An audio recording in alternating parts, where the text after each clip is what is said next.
Bienvenidos, mi nombre es Xavier Siliento y esto es Partida de Locos. Hoy vamos a estar haciendo unboxing de Sale con Fritas. Es la expansión a Fast Food de juegosdemesa.com.ar, diseñado por Joel Pellegrino. Sigue siendo para 2 a 10 jugadores, con una duración de 15 minutos a partir de los 4 años. Vamos a hacer el unboxing.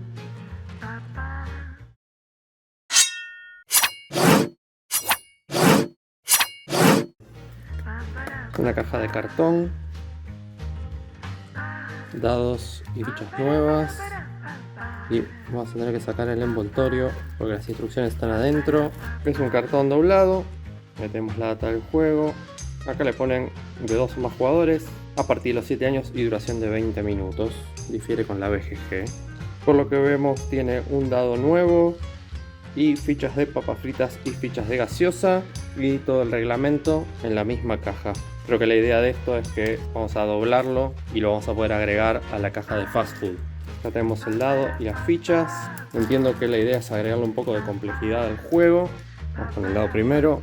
Gaseosa, por lo que veo, el combo de gaseosa, fritas y hamburguesa. Alguien que se está robando, me parece, fichas de otro jugador. Papas fritas. Esto no sé qué es, no traían las reglas, y esto entiendo que es algo igual a lo que se ve y algo distinto a lo que se ve. Quizás sea todas distintas a las que salen los dados. Y después tenemos las fichas de gaseosa impresas a ambos lados y las fichas de papa frita, lo mismo a ambos lados. Pronto vamos a estar leyendo las reglas, a ver qué es lo que agrega, los mismos ingredientes que salen los dados o 3 ingredientes distintos. Y después un sistema de puntuación. Vamos a estar leyendo después las reglas y comentando cómo modifica al Fast Food. Aprovechen para comentar qué les parece la expansión de Sale con Fritas. Quizás ya la han jugado porque ya ha salido hace un tiempo largo. Entiendo, como contaba, que agrega complejidad al juego, lo cual está bastante bueno.